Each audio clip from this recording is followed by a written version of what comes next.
Yo, what's up, guys? It's KB. Thanks for tuning in to another video here on the Outside the Box Podcast YouTube channel. If you like the content you're seeing from us here, be sure to smash that like button, click the bell icon so you don't miss out on any future videos, leave a comment down below, and don't forget, hit that subscribe button. And now let's get into another original video here on the Outside the Box Podcast YouTube channel. Welcome into episode 13 of the Outside the Box College Lacrosse Show. Lucky number 13 here on the Underground Industries. Don't forget to subscribe to the pod, OTB Lax Pod, everywhere, especially on YouTube, youtube.com/OTB Lax Pod. Get full video episodes of this pod, also exclusives from the main OTB Lax Pod, interviews, Sporkle, and all other lacrosse content. Don't forget to subscribe to YouTube or Underground Industries at Underground Industries, youtube.com/Underground Industries. Also can find them Facebook, TikTok, Instagram, Threads, etc. under that same moniker. And then you can find them at DU Industries on Twitter. Follow my nephew across from me at Hoots Sport Media. Don't forget the .com. If you know, you know. On all platforms, you can find me on Instagram at Uncle Deej 12. Man, I don't know my own socials today. And then you can find me on Twitter at SCS_next great. You can find all my other socials between those two. And yeah, that is I feel like I'm forgetting something that I'm supposed to be shouting out. Oh, well, I don't think so, though, but if I do, I'll go back to it. This Refer is to previous episodes. Facts, please go listen to them. This episode of the Outside the Box podcast is powered by our friends at 47. Truly the best headwear and apparel in the game, and with their vast collection of collegiate gear, they'll make sure you're repping your favorite college lacrosse team all season long. So use our link in the description and shop with 47 and get free shipping on all your orders when you join the 47 family. Just make an account as it's FREE free, and start earning points on every purchase you make and turn those points into free gear. Again, use our link in the description to shop with 47 and get free shipping on all orders when you join the 47 family. Shout out to 47 for being the partner of OTB College and the official headwear partner of Underground Industries. Nephew, what up? Not much. Just busy week last week. Getting a lot done. Kind of heading into the final week of, maybe final week of lacrosse out here at least, with Denver on Friday, Mammoth on Saturday. So ramping up for that. Played some golf, which was fun. That's about it. Yeah. Tough loss for my high school squad on Saturday. Lost 9-8 in overtime, but we're starting to put the pieces together and get, where we need to be to continue progressing. So I'm all right with that. I got a lot of sleep this weekend, so I'm chilling there. So we keep pressing forward. Another 3-game week for us: Tuesday, Wednesday, Thursday, back to back. I'm going to give them Friday off. How is that legal? It's just 3 in a week. You do what you want. Wow. As long as you don't surpass 3 in a week. And then they can only play a total of 5 quarters in a day. So other than that, it's free reign. It's actually pretty easy to make schedules. But yeah, so looking forward to this week coming up. Tuesday and Wednesday are winnable. Thursday's quite a stretch for us. So maybe we'll go 2-1, 1-2. We're still looking for our first win. So once the monkey gets off the back, I think a couple more will come. But that is kind of the name of the game for a lot of teams this year, where they struggled a little bit and then the monkey got off the back and they were able to have some success this year. Looking at the weekend that just passed us by, we'll start with the unfortunality that kicked off my weekend. Michigan dropping a game to Ohio State 9-8. Ohio State proves to 10-3. Michigan falls to 5-8 on the season. Michigan got 2 goals from Luke Shanahan, assists from Alex Gatto and CJ Riley. Adam Udell had the game of his life. 5 goals, 1 assist on 11 shots, 6 of them being on goal. And then Bo Lockwood scored a goal in this game as well. 10 saves, 9 goals given up for Hunter Taylor. On the other side for Ohio State, 1 goal for Liam White, Jack Struck, Alex Marinier, and Cullen Brown. 3 goals for Lowen Solberg. 1 assist for Khalif Hocker, Alex Marinier, Jackson Walsh. Also a goal for Jackson Birtwhistle and Garrett Haas. 7 saves, 8 goals given up for Caleb Big Tasty Fayok. This puts Michigan in the 5th seed for the impending Big Ten tournament. They are going to be playing, I believe, the Ohio State Buckeyes back in the same stadium they just played in down in Columbus. So a rematch of this game, something we've seen often in the Big Ten tournament these last couple of seasons, is these two playing in the last week of the regular season and turning around and having to play each other the next week in the quarterfinals. I don't know if you got a chance to watch this game. I did watch a portion of this game while having practice. It is what it is. You multitask sometimes. And Adam Udell was absolutely insane. But in that same token, so was Logan Solberg for the Buckeyes.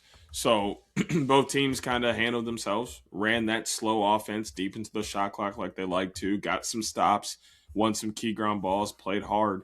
But Ohio State was the one to come out victorious in overtime. Do you think, from what you can see on paper and kind of what I've described to you in a little bit of this, is a very back and forth game. Like one team would score, the next team would score, or maybe a team would be up by a goal or two, and then there'd be another 2-goal run and tie it back up. But there was never really any real separation in this game. Can Michigan learn from their mistakes in this game, put together a game plan, and beat Ohio State? Or do you think Ohio State and Coach Myers will be good enough at adjusting what they've done to win them this game to put themselves in a better position to beat Michigan again? Probably both, because Michigan was up 4-1 after 1. If you find a way to stabilize that, even just for a little bit more in that second quarter, they probably win this game based on how the rest of it played out. So from that perspective, it's like, yeah, they obviously have the talent to hang at the bare minimum. Now, granted, it took them having one guy to have 5 of their 8 goals. Now, it's awesome for him. It's a little concerning that you needed one guy to pop off like that, but at the same time, if it's happening, it doesn't really matter. But on the other side, too, you have to imagine Ohio State's probably going to make adjustments. Probably won't go down 4-1 again. If they do, though, after 1, Michigan should absolutely take control of that game and win it. If you go up like this again and find a way to let that slip through your fingers again, you don't deserve to win that game. But, yeah, I do kind of feel like this could surprise people. Lose this game all you want. Just win the tournament game. And that'd be a wild turn of events. Yeah, and I don't necessarily think it's a problem, but that's kind of just Michigan's offense this year. They've been very feed the hot hand. It's not that other guys weren't getting shots and weren't creating opportunities and weren't moving the ball around. They were hitting pipes. Caleb Fayok made a handful of saves. They missed some shots. So it was there, but it was just Udell's day. So when he shot, it was hitting the net, and if he didn't make a save, it was going in. It was one of those things, and it's kind of been like that all year. Alex Gatto has had his day. Luke Shanahan has had a few days. Nick Rude has had some days. So it's kind of just been bouncing around, one guy kind of having their day and everybody being able to find their stick and get them more opportunities. But I do agree that if the offense can find a way to supplement that one guy that is having a day a little bit more, I think they win a handful more games this year. If you look back, a lot of their games were a little bit tighter, and you get a few supplemental goals, you might win those games. And then also, just moving forward, they could win the Big Ten tournament if they're able to get just a little bit of help with how they play the defense and just how slow they play the game. they get deep into the shot clock, but they also try defensively to make you play deep into the shot clock. So if they're limiting possessions on both sides and then they're actually making their possessions count, they're going to have success. They just haven't been able to make their possessions count on the offensive end as much as they would like.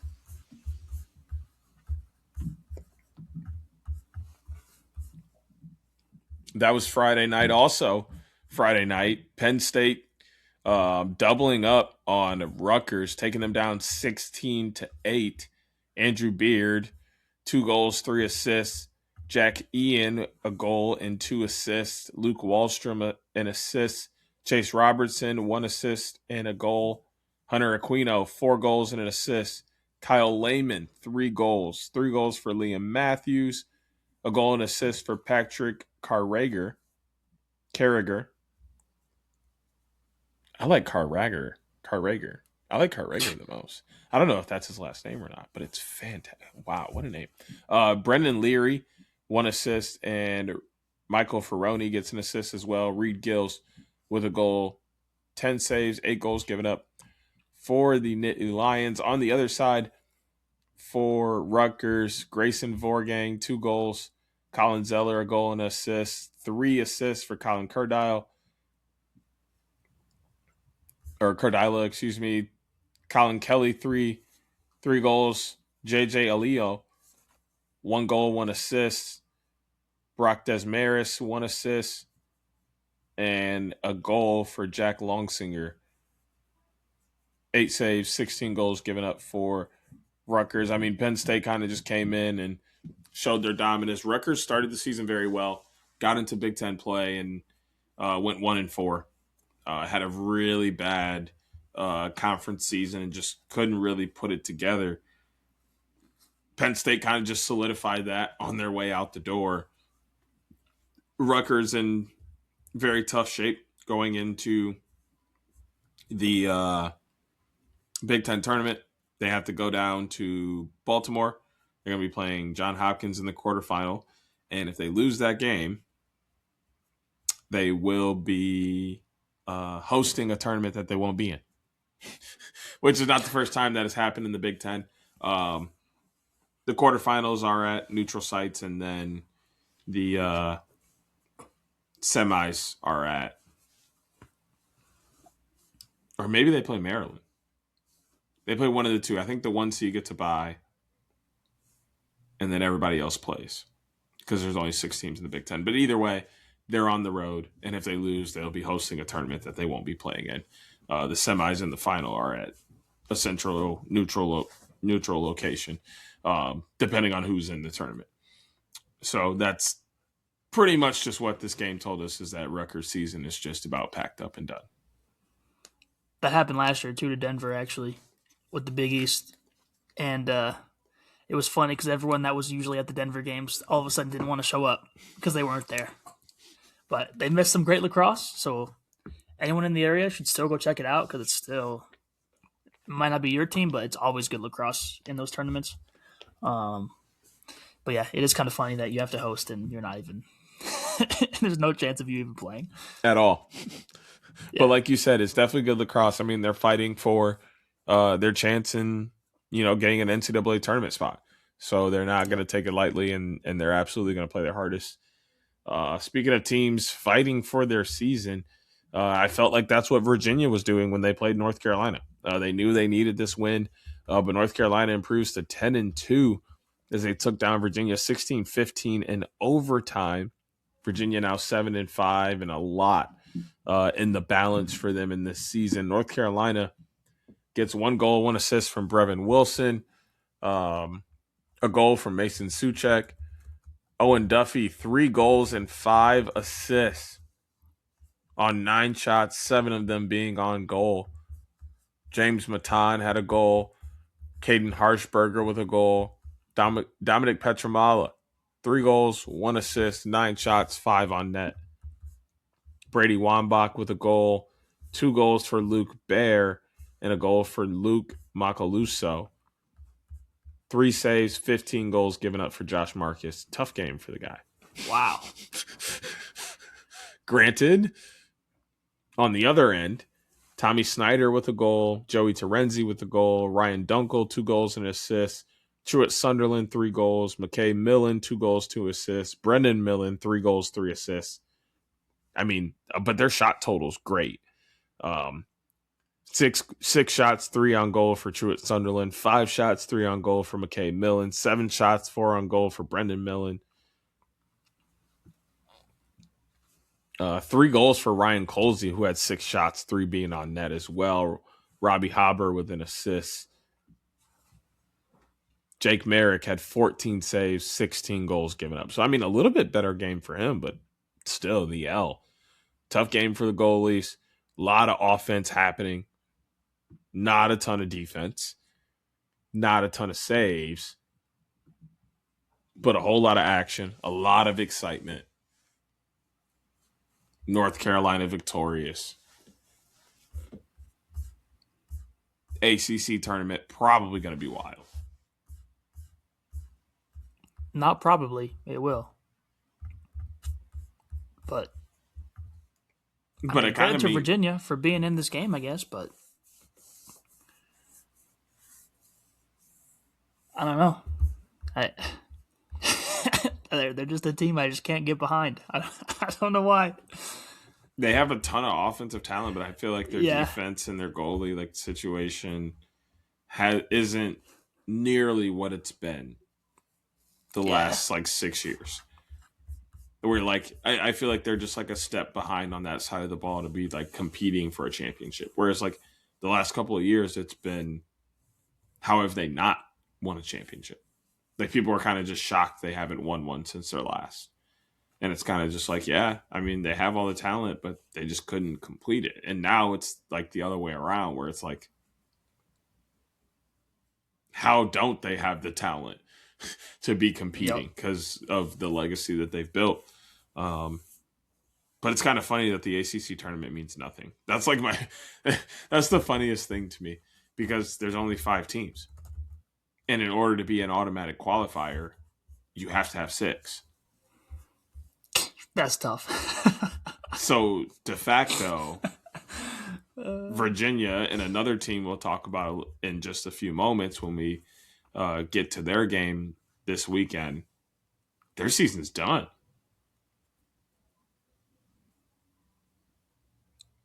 Yeah, even if they win, even if they win that tournament, they're done.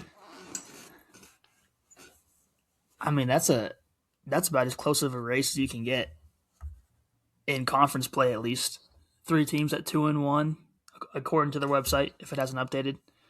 2-2 for Virginia and 0-3 for Duke in conference play. Outside of the Big Ten. Yeah. Where you got 4 teams tied at 3-2, a team at 2-3, and a team at 1-4. When you got 4 different champions all at once. Hey. Congrats to the winners. Congrats to the whole conference outside of 2. You guys are championing your conference somehow. Man. But that's another discussion. But I was thinking about it, with there being 6 teams and everybody plays 5, there's kind of a weird way where everybody goes 3-2. So is the whole conference then conference champions?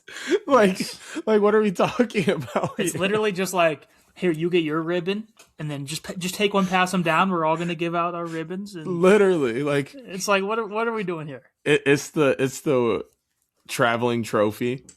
Yes. By month, it just goes to a different school. Get out of here. Yeah.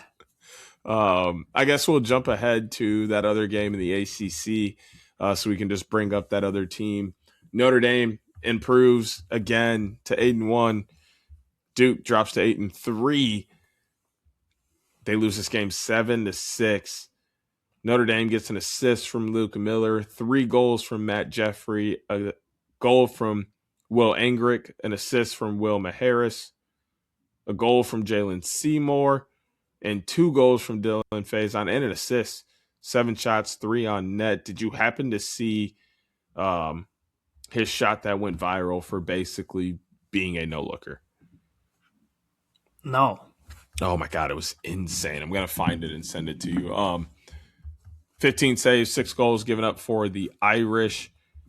And then on the other side for Duke, Brian Scaletti had a goal. Ben Johnston, 2 goals and an assist. Max Sloat, 1 goal, 1 assist. 3 assists for Liam Kirschis. 2 goals for Michael Ortlieb. An assist for Thomas Menke. And 15 saves, 7 goals given up in this game for the Blue Devils. I don't think you've had a chance to talk to your counterpart on Run Out yet about what happened this weekend. Yeah, so that's going to be... No, we're taking a hiatus, so I don't oh, yeah, get that's the chance, right. That's right, because he's moving. They pretty much just look the same as they have pretty much all year with, 1-goal games, 1-goal losses. I know they won couple by 1 as well, so I don't want to say they're all losses, but Notre Dame turned the ball over 13 times, almost double what Duke did, and still pulled it out. And honestly, I don't think they played that great. Anyway, 1 goal in 3 quarters or 1 goal each in all of 3 quarters. Is not good, and they still pulled it out. So Notre Dame continues to win these games that I think are just like grit and grind over and over and over again, which they're wins. You can't complain, but I do wonder at some point, like in the tournament, are they just going to randomly pop off and just look super dominant? But hey, a win is a win, and what does that make them? 9-1 now, I think. Yeah. So Michigan's 5-8, Ohio State 10-3 now, Penn State 7-5, Rutgers 8-6, and then over on the ACC, Notre Dame's 9-1. Duke is 8-4. North Carolina's 11-2. Virginia's 7-6. So Virginia's season is for sure over with those 6 losses. I don't see a way that they're able to sneak back in. Do you see a pathway where Duke wins their 2 to 3 games in the ACC and maybe those wins are enough ranking to get them an auto bid, or is it pack it up and start recruiting and getting ready for next season? Yeah, no, I just don't. Not necessarily. I mean, kind of because of who they are, but also just look at the other teams that are there. I just don't really see them surpassing them in any way. And like I just said, they continue to have these like super close games, and they don't really pull them out. So if you can't do it in the regular season, I don't really trust you to do it in any tournament play. Between the last 2 weeks, they've lost to Notre Dame and Cornell by a combined 3 goals. They lost to Syracuse by 1 goal. They beat Denver by 1 goal. Like, it's just one of those teams that I think has potential against certain opponents, but when you get down to playing the top of the top, I don't see them passing them this year. Yeah, I mean, it's an uphill battle for them, and they would need a lot of extra help from the committee to slide in there. And then the last team in the ACC, Syracuse, they improve once again on the weekend. They are now sitting at 11-3. Colgate drops to 5-7. Syracuse doubles them up 14-7. Colgate gets a goal and assist from Emmett Crotty, a goal and 2 assists from Hunter Druin, a goal from Freddie Fowler, 2 goals from Casey Quinson, a goal from Carter Caden, and a goal from Tristan Schaefer. 12 saves, 14 goals given up. On the other side, Peyton Anderson, the Bear, continuing to dominate and put in and be productive for the Syracuse offense with the goal. Mikey Leo steals the show with the nastiest. I know you saw it. You had to have seen the clip. The nastiest fake from behind between the legs, and then brings it back around, turns and buries it. Also ended up finishing BTB on the 100th point for Joey. So congratulations to Joey Spallina on, or not 100th point, 308th, 307, whatever the number was that broke the career points record at Syracuse for a player. So he now holds the school record there as well. And he finished the game with 2 goals and 5 assists on 6 shots, and 4 of them being on net. Luke Roa also had a goal and 2 assists. Finn Thompson, are you ready for this? 4 goals, 1 assist. How many shots did he take in this game? Take a wild guess. Well, I have it pulled up, so I know. Damn it. I was hoping you wouldn't. I was hoping you just wouldn't be looking at it because we weren't going to talk about this game a lot. 16 shots is wild. And only 7 of them hit the cage, my boy. Bro, look at him compared to Michael Leo's numbers. Same exact 4 goals, 1 assist, 5 points, and double the shot attempts. And Michael Leo already took 8.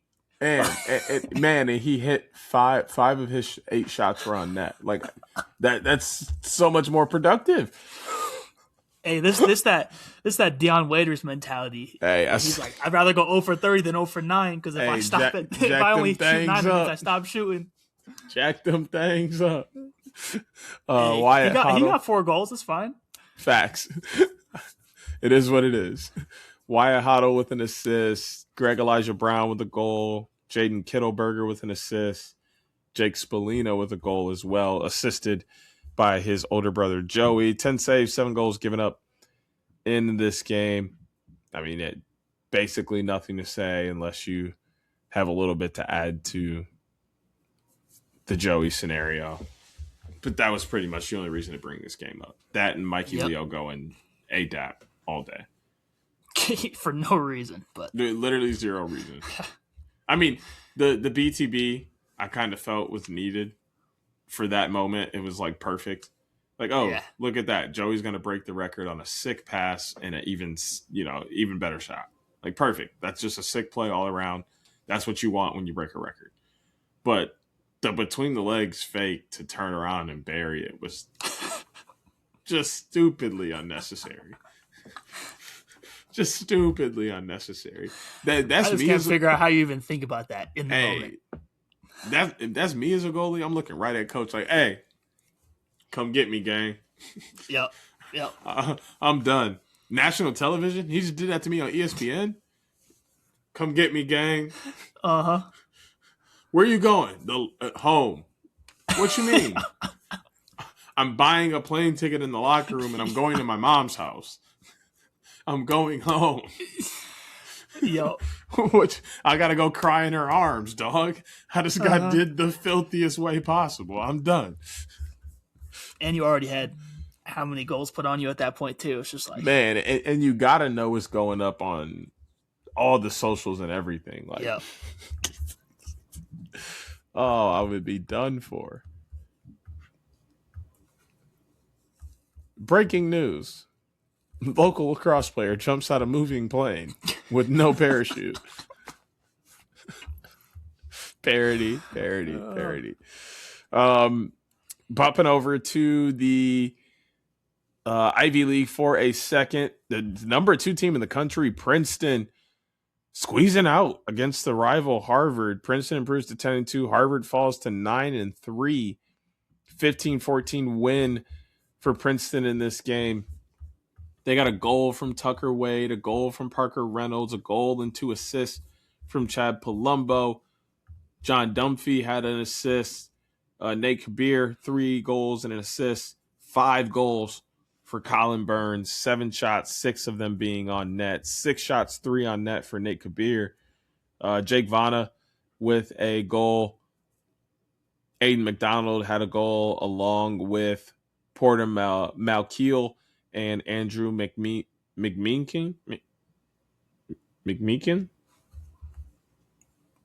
Sounds right. Looks right. McMeekin. And then 14 saves, 14 goals given up for Ryan Croddick in the net. For Harvard, Nathan Koberry, 2 goals on 6 shots, 4 of them being on net. Andrew Perry, same thing. Literally, carbon copy. 3 ground balls as well. That's weird.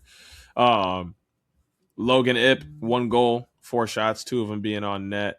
Charlie Muller with an assist, 2 goals for Jack Spadell on 8 shots, 3 on net. Jack Arant the 4th, 1 goal, 4 shots, 3 on net. Teddy Malone, 3 goals, 2 assists, 10 shots, 6 on net. Francisco Cortez, 1 goal, 2 assists, 2 goals for Logan Turley, who had 6 shots, 3 on net. And then 6 saves, 15 goals given up for Graham Stevens. Tough night for him. In between the pipes, Princeton hangs on, will probably maintain that 2 seed, squeezing by. Does anybody take down Princeton in the Ivy League tournament? You rocking with your Princeton pick hard. They're going to win the Natty tournament. Yes, sir. Going down with the ship. Are you concerned about any teams possibly taking them down in the Ivy League tournament? What teams give you kind of the heebie-jeebies, the worries, like, okay, maybe they could get a little something rolling? Nobody. Cornell, Harvard, Yale, Princeton info. Damn, I think they only got to play 3 games, maybe 2, but fair. I mean, look, it depends. I'm rocking with the knowledge and I'm rocking with the confidence in the meme. So, look, Yale, no. Penn, no. Brown, Dartmouth, no. Harvard, I feel like this was their best chance right here, and still dropped. Maybe that flips, but Cornell is just too up and down for me to say, like, oh, they have a real chance. It just depends on what version of them pop out, I think. But I also think Princeton has kind of, I don't want to say played down to anybody per se, but like, I feel like they're better than a lot of the teams they've played this year, even in the close games. And they taken them seriously. I mean, they did lose to Cornell. I feel like that's a game they probably should have won. So if they see them again in the tournament, I'm not too worried. I mean, again, took down Cuse, Carolina, Maryland, etc. So if I'll say this, they should win the tournament. And if they don't, I would view it as a failure. Like where your head is. The last game in the Big Ten that caused all the commotion to create the 4-way tie at the top of the conference. Maryland drops to 6-5 as John Hopkins improves to 8-4. They win the game 9-8. Maryland gets a goal from Elijah Stobaugh. 8 shots, 3 of them on net. 1 assist from Michael Alexander. 1 goal from Zach Whittier. Leo Johnson, 5 shots, 4 on net for 3 goals. Urksa, 2 assists, but couldn't find the back of the net. Eric Spanos, 1 goal. AJ Larkin, a goal. Chris Lyons, a goal. And 12 saves, 9 goals given up for Brian Rupel in this game. Aiden Aiken also had an assist. On the other side for Hopkins, Quinton Kilrain had a goal. Chuck Ralston had 2 goals. Matt Collison, 9 shots, 4 on net, 3 goals and an assist. Charlie Eiler had 2 assists. 2 goals for Jimmy Ayers. He shot perfect on the day. 2 shots, 2 of them on net, both of them in the back of the net. 1 goal for Jamison Smith as well. And then 14 saves, 8 goals given up for Orange Linus. Hopkins gets right in the thick mix of things and actually ends up as the 1 seed in the Big Ten tournament after all of the tiebreakers. Do you think it's just a jumbled mess and it's going to come down to who plays the best that given night? Or is there some kind of weird advantage to Hopkins being the 1 seed in this Big Ten tournament? Nah, it's just going to come down to who plays better each day, which sounds stupid because duh, but I could see any one of these teams winning the tournament overall because, again, all you have to do is catch fire and win a couple games in a row.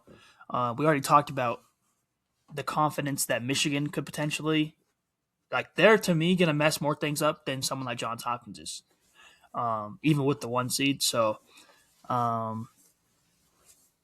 don't know. It's going to be interesting to see. I think it's probably one of the better tourneys overall, as far as, competitiveness goes. Like some of the other tourneys, like I just said, Princeton should probably win theirs. A couple other teams should probably win theirs, but this one feels wide open. So, I mean, it's good for Hopkins to have momentum, I guess, to win this game, especially against, a team like Maryland that's in their conference, but I don't think it's going to matter at the end of the day. That's very fair. I'll be very, obviously my eyes will be glued to that tourney, hoping Michigan is able to pull it out and find themselves in the big tourney because they won the auto bid. I think that's the safest way for any team in the Big Ten right now. Yeah. They've been beating up on each other. A lot of teams have beat up on the Big Ten this year. I think the last couple of years, the Big Ten has had a lot of success in non-conference and has kind of been one of the better, if not the best conference in college lacrosse as a whole when you were comparing them to other conferences and how they were playing, and especially the win-loss record overall. And a lot of conferences have kind of bit back this year and have really gotten at the Big Ten overall. So I think it really diminished the value of the Big Ten this year because there's not a lot of ranked matchups, and even the ranked matchups are double-digit seeds playing each other. Not a lot of top 10 matchups like we've been used to seeing the last couple of years. So I think that also hurts their resume, in moving forward and trying to get into the NCAA tournament. So I think really any team in the Big Ten is hoping to win that tournament to just feel 100% safe.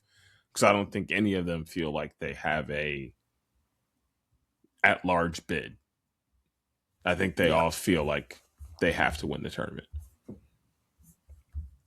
Speaking of a team that's going to have to win their tournament if they're going to be moving into the NCAA tournament, Denver drops a tough one on the road to Providence, 8-7. If I'm not mistaken, this game went to overtime. Yes, it did. And Denver, Cody Malosky held scoreless on 6 shots, 3 of them being on net. Chris McGarris had 2 assists, 1 goal, 1 assist for Chase Bruno. Merrick had 2 goals. Joe Taraboletti had 2 goals on 5 shots, 3 assists. 1 goal for Colin Comenda and 1 goal for Rory Graham. 17 saves, 8 goals given up for Grayson Manning. Rhett Chambers, 2 goals, 3 assists, 8 shots, 5 of them on net. Chris Mattia, 2 goals, 1 assist for Sam Brazel. Richie Joseph, 3 goals on 10 shots, 8 of them being on net. Matt Lazaro with an assist.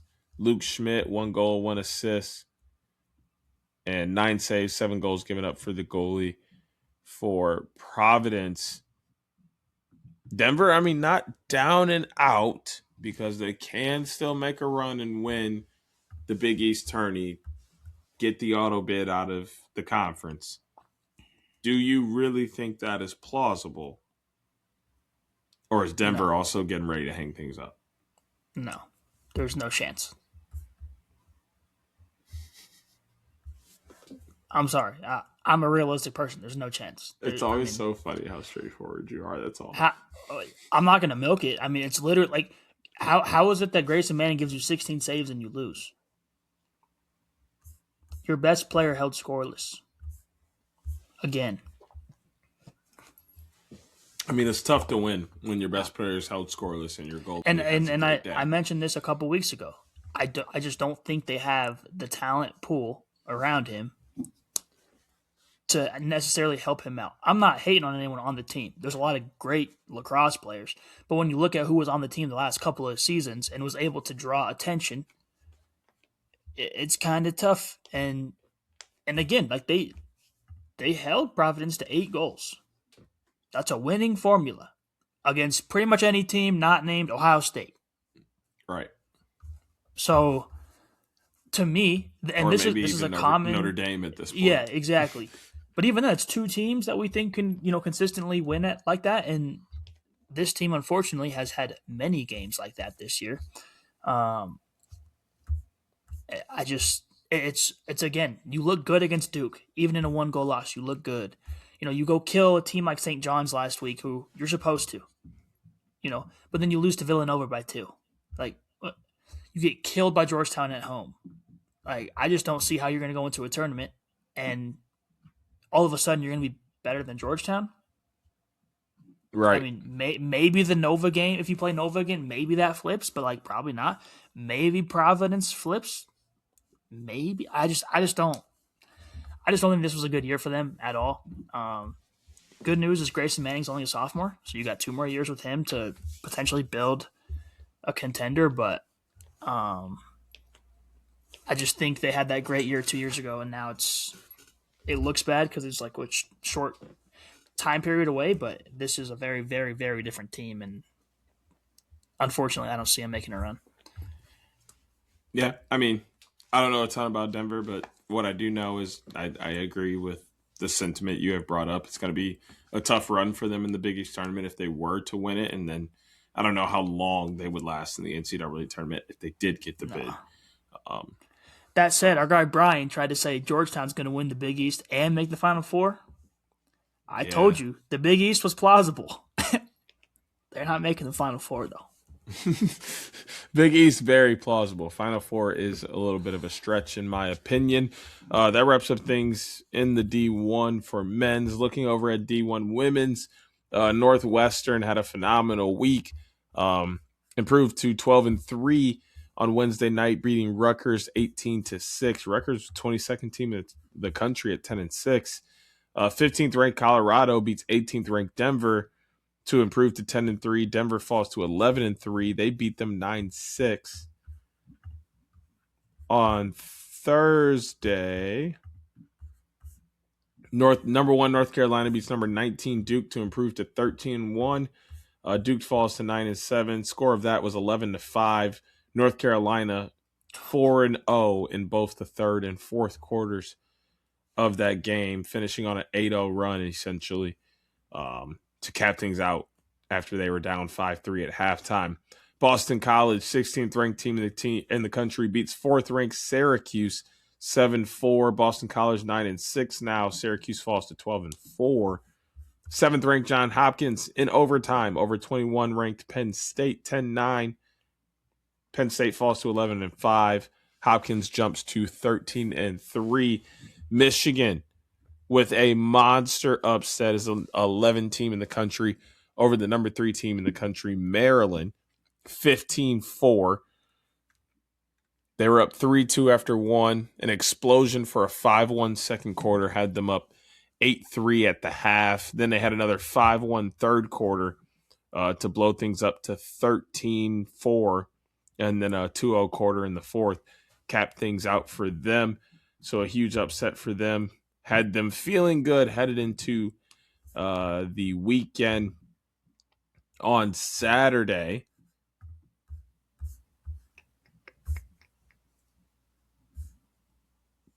number 25 Penn outlast Cornell 8-7. Cornell 8-6. Penn is now 7-6.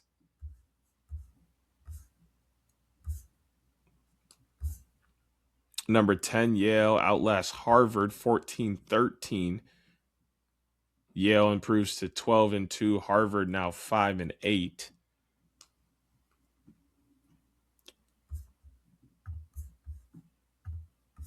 Number 3 Maryland bounces back against Ohio State. They win 13-9 after a 7-1 second quarter really separated this game out for them. Ohio State drops to 9-7. Maryland now 14-2. Penn State grabs a win over 22 Rutgers. They improve to 12-5. Rutgers drops to 10-7. This was the 18-15 game. And then Northwestern squeezes past number 11 Michigan to capture the Big Ten women's title for the regular season, 9-7. It started the game 2-0. Then it was 3-1 at halftime. Then Michigan storms back in this game. They had a 4-1 third quarter to have the lead 5-4 after 3, and then a 5-2 fourth quarter from Northwestern. Close things out. They improved to 13-3 as they capture that regular season title. And that was everything for the women's slate from the weekend. Jumping into D2 men's here. Seton Hill beat Frostburg State 10-6. Tampa beats Florida Tech 6-5 on Wednesday night.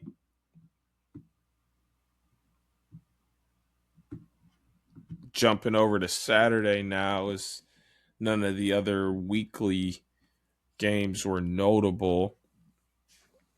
Newberry beats Tusculum 23-5. St. Michael's beats Bentley 13-9. Seton Hill beats Davenport 12-6. Adelphi over Franklin Pierce 25-7. St. Anselm beat Pace 14-12. St. Leo beat Embry-Riddle 9-8 in overtime. Wingate dominates Lincoln Memorial 21-6. Anderson, South Carolina beats Emory and Henry 32-4. Northwood beats Davis and Elkins 28-7.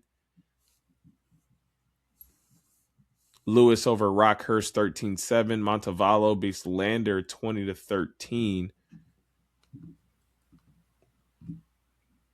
Then on Sunday, UAH beat Virginia State 24-5. Bumping over to D3. Terrified of what I'm going to see. Dude, D3 ball gets nasty real fast. Looking at the Wednesday night action. See, this is what I mean. Scranton beats Wilkes 30-6. Like, it gets so wicked so fast. Nazareth beat. Sorry, not to cut you off, but we are live on Twitter. Oh my God, it happens every time. At this point, we're not doing anything to change it. We're just gonna continue to vibe. What up, Twitter? Live shows forever. What up, Twitter? Nazareth beats Alfred 21-0. LaSalle beats Colby Sawyer 20-3. Calvin edges Adrian 14-10. That one stung just a little bit. Muhlenberg over Yersenius 15-14 in overtime. Union over Skidmore 12-10. Dickinson beats Franklin and Marshall 12-11 in overtime.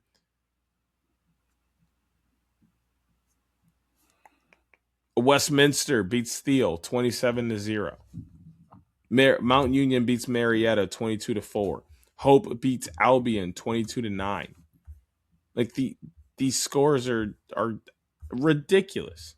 Nobody should be winning by these type of scores. Washington College beats Swarthmore 12-11 in overtime. DeSales beats Delaware Valley 20-2. Cortland over Ithaca 16-5. Gettysburg over McDaniel 25-3. Clarkson beats St. Lawrence 11-10 in overtime. Baldwin Wallace beats Ohio Northern 15-14. Hampton Sydney beats Randolph 22-3. St. Vincent beats Washington and Jefferson 22-2.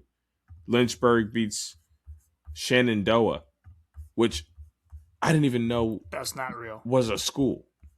27-8. SUNY Delhi beats MCLA 21-1. St. Joseph, Connecticut beats Mitchell 24-2. Amherst beats RPI 21-9. Grove City beat Bethany, West Virginia 28-1. Dean beat Albertus Magnus 23-3. Arcadia beats Kings, Pennsylvania 16-7. Aurora over Lake Forest 16-10. MSOE over Lawrence 20-8. And that's just on Wednesday. This is disgusting work. Pitt Bradford beat LaRoche 24-0. Chatham over Hiram 26-4. Concordia, Wisconsin over Marion, Wisconsin 13-1. Trine beats Alma 20-6 on Friday. Piedmont beats Greensboro 20-7. Alfred State beats Hilbert 21-6. Catholic beats Lycombe 25-1 on Saturday. Allegheny beats Bethany, West Virginia 23-1. Stockton beats Keene 19-7. Oberlin beats Denison 13-12. It's the first time in, I think, in 10 years that Oberlin beat Denison, 8 years, something like that. Colorado College absolutely dominates Adrian in a disgusting game, 21-8. I've lost hope. Speaking of hope, Hope beat Calvin 19-7.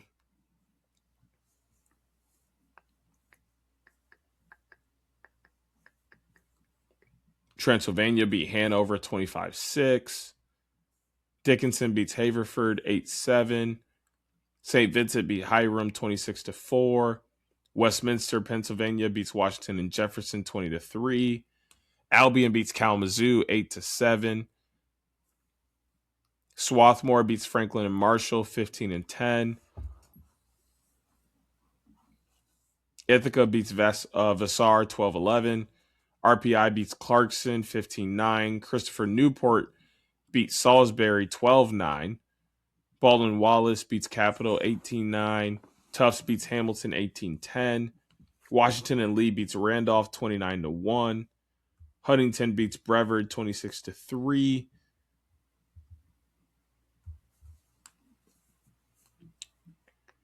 Stevenson beats Alverno 24-9.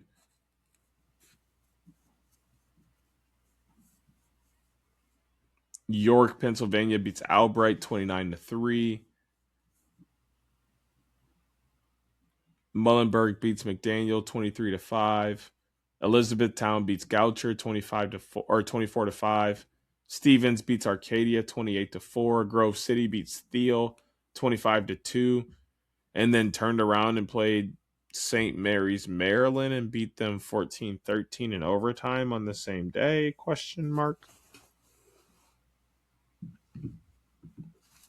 Is Thiel really that bad that they decided to play 2 games in one day? Or is the NCAA site just wrong? Also a very real possibility. I feel like both of them are very real possibilities. Yeah. Concordia, Wisconsin beats Edgewood 21-6. Illinois Tech beats Dubuque 10-9 in overtime. Aurora beats Marion, Wisconsin 21-1. Elmhurst beats North Central Illinois 22-11.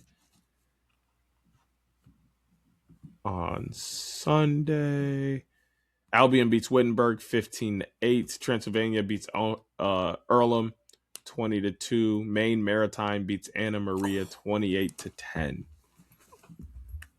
Crazy scores from the D3 weekend. Anything else you want to put a cherry on top from the weekend that just happened? No, not lacrosse related. The Hawks are hooping right now, though. I was going to say, is there something else you want to bring up? You were going through the scores, and I was watching the last couple minutes here, and I mean they're balling. It's wild. But anyway, no. Is this the final regular season's done now, right? This week is the final regular season. Oh, right. I know there. So. I think there might be some. Yeah, like the Big Ten tournament starts this week. Okay. But that's just because they don't. Wednesday and then the MAAAC, the other MAC, starts on Sunday.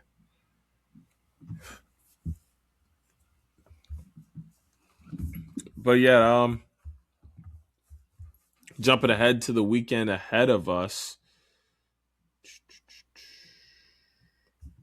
Not a lot of notable games during the week. Saturday is where things kind of get a little bit juicier. ACC Extra, number 1 Notre Dame versus number 5 Syracuse. At noon ESPNU. 16 Duke versus 3 North Carolina. Noon Michigan Ohio State Big Ten quarterfinals on Big Ten Plus. ESPN Plus 10 Harvard versus 6 Cornell. 6 p.m., 20 Rutgers versus 11 Maryland, also on BTN Plus. And then Dartmouth, Princeton, 4 p.m. on ESPN Plus on Sunday. Like I said, that MAC tournament first round game going to be popping off. It looks like Rutgers is not playing at all, in fact. 6 seed doesn't make it. 1 seed gets a bye. 2 plays 5, 3 plays 4. So tough run for Rutgers in that Big Ten tournament. Wait, they play Maryland on Saturday. Do they not?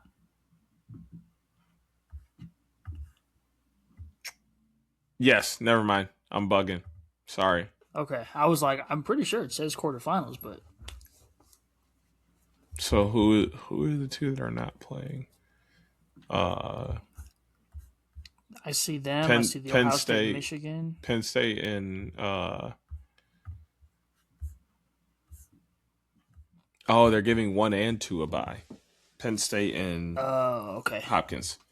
So Penn State must be the 2, and Hopkins is the 1. Okay, that makes more sense. Looking over at the women's slate for the week, always got to get into that midweek action. They do have some tournament stuff starting for them as well. ACC quarterfinals, 1 North Carolina versus 18 Duke, 11 a.m. ACC Network. Noon, 19 Penn State, 7 Michigan in the quarterfinals of the Big Ten tournament. I'm guessing that's also going to be on BTN+. ACC Network, 2 p.m. Virginia, 20 versus 6 Syracuse in the ACC quarters. Ohio State versus 3 Maryland at 3 p.m. in the Big Ten quarters. ACC Network, 12 Boston versus 9 Stanford in the ACC quarters. 6 p.m. Big Ten quarters, 21 Rutgers versus 8 St. John's, and then 14 Notre Dame versus 10 Clemson. 8 p.m. ACC Network in the ACC quarterfinals over there. That's all on Wednesday. So Wednesday loaded up with women's tournament action all day long. Friday, you'll have the ACC tournament semifinals, Big Ten tournament semifinals, where Northwestern is awaiting 1 winner with a bye, 3 p.m. for that game, 6 p.m. for the other Big Ten tournament semifinal. The ACC tournament semifinals are to be announced at the moment. Let's see if there are any other ranked games on Saturday. No ranked matched ups on Saturday. And then the ACC championship game, Big Ten tournament championship game, both on Sunday, noon for the Big Ten tournament, TBD for the ACC championship game. And then the Patriot League first round tournament game will be starting. MAC first round tournament games also starting on Sunday. Bumping over to Division 3. Going to look at Wednesday.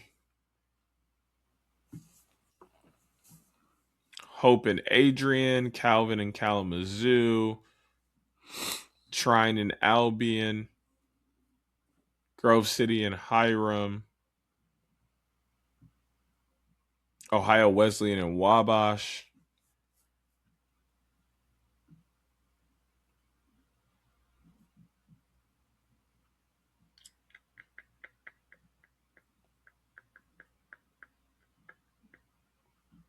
Elmhurst and Carthage.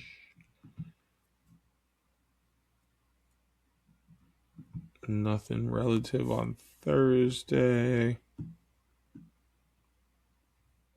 Washington and Lee and Lynchburg, Washington College and Salisbury for the Friday action on Saturday. Wabash and Oberlin, Yersinia and McDaniel, Skidmore and Ithaca, Muhlenberg and Dickinson, Babson and MIT, Haverford and Swarthmore, Franklin and Marshall and Gettysburg, Clarkson and Union, Vassar and St. Lawrence, Stevenson and Ohio Wesleyan. Stevenson also plays Albright? Question mark. RIT and RPI, Illinois Wesleyan and Elmhurst, Centenary and Colorado College, Centenary, Louisiana, that is. And that is the D3 makeup for the weekend. Quick pop over to D2, see if anything is happening there for us.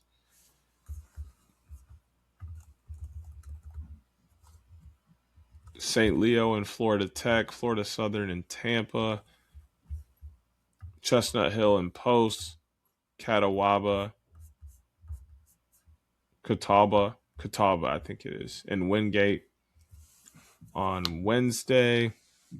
Friday, Lee's McRae awaiting their opponent in their conference tournament.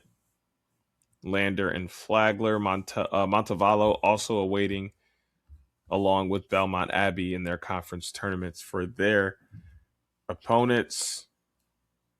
Saturday, Bentley and Pace, St. Michael's and Assumption. And that is all we know so far for the slate coming up. Anything initially popping out at you before we get into that one thing we do every week? Yeah, Duke and North Carolina playing in both the men's and women's divisions this week. Obviously, the women's, I think, is the quarterfinals for the ACC tournament. Yep. The men's is just a normal game, but still fun that they're both playing the same weekend. And I believe they're both at home.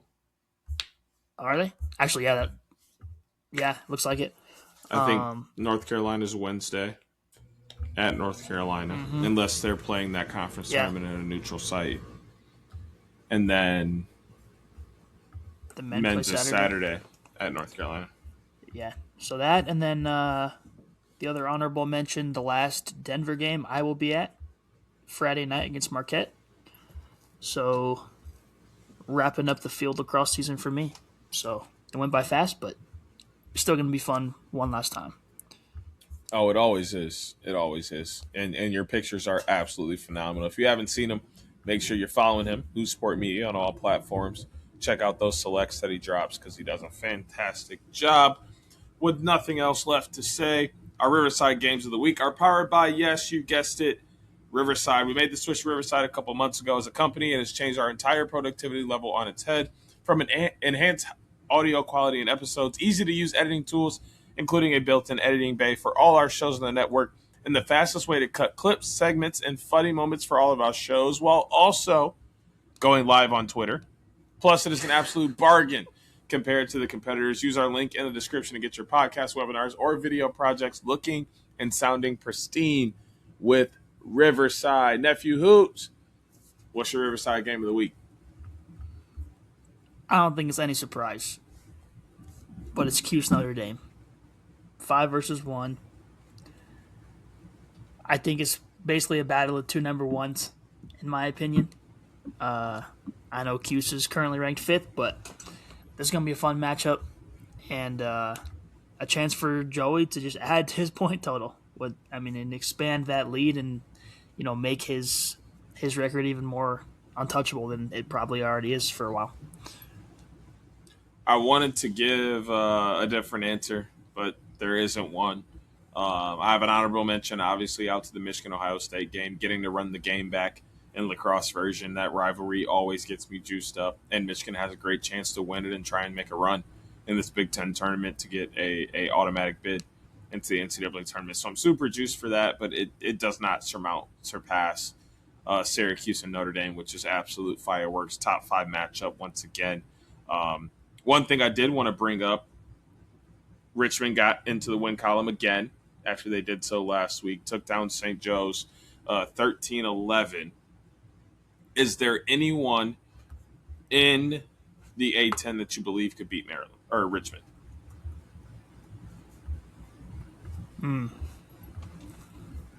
Is there a team that you think is desperate enough in the A10 tournament that could give them a push to try and get that auto bid? Nah. We're gonna ride the Richmond wave. Okay. I think again, it's one bad game from them. Maybe someone could sneak in there, but we'll stick with the boys. So now my question to that is, we're riding the train. Say a bump does come along and they lose. is their resume impressive enough to get them an at-large bid and make the A10 a 2-bid conference this season? Yes. I'm along the same lines. I think the Maryland game would have helped them a little bit more. Yep. Especially with the way Maryland was playing at the beginning of the season. Richmond maybe wins that game. Even if they lose, it's probably close. So that gives them a little bit more credit in their resume. But I do think their resume is already really nice. I just wasn't sure if I was one of the only people out here who believed they had a good enough resume, even with a loss in the A10 tournament, to be an at-large bid team. Yeah, I mean, we all know they don't have the toughest schedule of all time, but they had, 3 ranked wins that I'm looking at right here. But I think they also did everything they could to have the toughest possible schedule. Yeah. I mean, they played Notre Dame tight. I know it was a 4-goal loss, but if you go back and look at the box score and watch that game, it was a lot closer. I think that was that game that they had a really bad first quarter. That's not happening again. And they also hit a million pipes. Yeah, right. I think they play them much closer if they were to play today. I recognize that some of these other teams maybe aren't the best, but there also is something to be said for taking care of business against the teams you're supposed to take care of business against.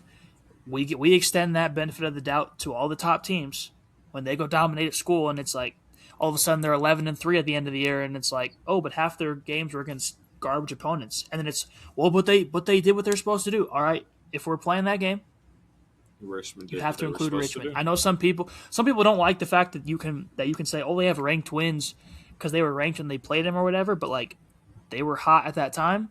I mean, Cornell had a very good day against Richmond, and Richmond still pulled it out. Yep. Georgetown, I think, is still a very respectable team. They were number 13 when they played, beat them by 4. Virginia beat them by 6. And you can say, oh, that's early on ranked, whatever, but it's a ranked win. It's a Virginia team that's come around now that people are hyping up a little bit. So, yes, I think their resume is good enough. Will they make a deep run? Who knows? But hey, you heard it here first, folks. We're on the Richmond train. That does not take away his Princeton train. He's the conductor of that one over there. But yeah. he hitched a ride and was train hopping on the Richmond train. So y'all know I'm conductor up front as a spider. So it's all good with the gang here. I saw him hop on, but I was okay with it. So with that being said, you opened the door for me. I just happened to just jump across at the right there time and just hop on. Exactly. Yep. But with that being said, make sure you check out that Syracuse Notre Dame game this weekend. Check out Michigan Ohio State. Check out North Carolina Duke, and everything else that's going to be played this weekend. Don't forget to subscribe to the pod at OTB LaxPod on all platforms. Also, youtube.com/OTB LaxPod. You get full video episodes of this pod, plus the lacrosse exclusives from the original OTB Lax pod, which has interviews, Sporkle, and other lacrosse content. Follow my nephew across from me, Hoots Sport Media, on all platforms. Don't forget to follow me at Uncle Deej12 on Instagram, SCS_next great on Twitter. You can find all my other socials there. Don't forget to subscribe to the main pod and everything we do overarching at Underground Industries, youtube.com/Underground Industries. You can find them also Facebook, TikTok, Instagram, Threads with that same moniker at DU Industries on Twitter. That makes this episode 13 of OTB College Show. We'll be back next week with the 14th episode, getting you ready for the craziness that is/was tournament time and conference play, getting ready for the NCAA selection show. And then eventually we're going to go in and recap the draft here in one of these down weeks that we get so that we can keep some college relevant content coming to you. And then we're going to have to really plan some stuff over the long summer break to at least get a couple pods out here and there to keep ourselves relevant over that extended time. Maybe get into a tracker portal, or maybe, talk about playing around with some rosters and being like, oh, it'd be cool to have this guy over here or something like that. So keep your eyes peeled. Maybe we'll put out some polls and stuff to see what people want to hear and see. But with that being said, we're getting out of here for the week. We'll be back next week with another episode of OTB College here on Underground Industries. Peace. And goodbye, Twitter.